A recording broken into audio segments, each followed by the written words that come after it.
দর্শক, প্রতিদিনে যে খাওয়া দাওয়া সেই যে খাওয়া দাওয়ার মধ্যে আমাদের মাছ না হলে আসলে ভাতের খাওয়াটা আসলে তৃপ্তিটা মিঠে না। সেজন্যই আমাদেরকে বলা হয় মাছে ভাতে বাঙালি।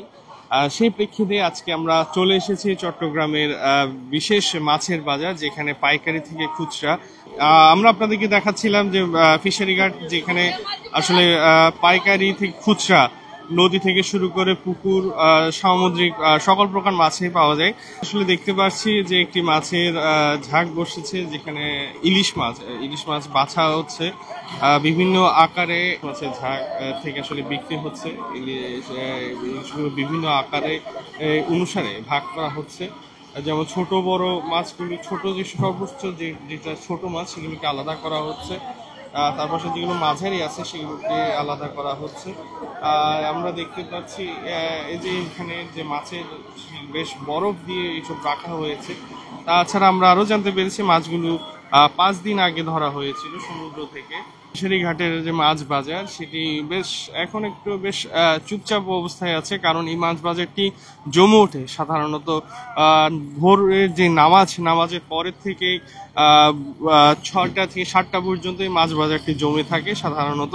বর্তমানে এখানে একটি ট্রাক থেকে মাছ নামানো হচ্ছে। সাধারণত আমরা জেনে থাকি যে এখানে চট্টগ্রামে বিভিন্ন এলাকা থেকে বিভিন্ন প্রান্ত থেকে মাছ আসে। চট্টগ্রাম সহ বিভিন্ন কুমিল্লা, নোয়াখালী থেকে শুরু করে বিভিন্ন এলাকা থেকে মাছ আসে। আমরা দেখতে পাচ্ছি যেখানে ইলিশ মাছ বেশ ছোট ছোট ঝাটকা ইলিশ দেখা যাচ্ছে। একটু আঙ্কেলের সাথে একটু কথা বলে দেখি।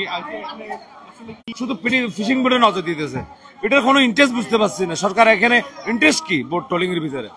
যারা কোটি কোটি ইনভেস্ট খাটাতেছে বা এই বোর্ডের ভিতরে এক বোর্ডে কলে 30 লাখ 50 লাখ টাকা লস হয়। হারা এক মিনিট,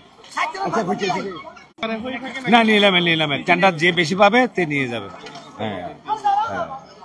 দর্শক, আমরা একজন মাছ, যিনি আসলে মাছের যে শিকার, যে জেলে, তার সাথে আসলে কথা বলে জানতে পেরেছি যে বর্তমানে সাগরে যে ট্রলিং দেখতে পাচ্ছি বিভিন্ন রকমের মাছ। একটু ভাইয়া থেকে একটু জানার চেষ্টা করো। ভাইয়া, এখন বর্তমানে আমরা দেখানোর চেষ্টা করছি চট্টগ্রামের সবচেয়ে বৃহত্তম মাছের পাইকারি বাজার, চট্টগ্রামের ফিশারি ঘাট এলাকা থেকে। আমরা এখানে আসলে এখন দেখতে পাচ্ছি যে বিষয়গুলো 5-10 দিন আগে যেসব ইলিশ মাছ আসলে ধরা হয়েছিল সেগুলি আসলে এখন বর্তমানে বিক্রি করার জন্য আনা হয়েছে।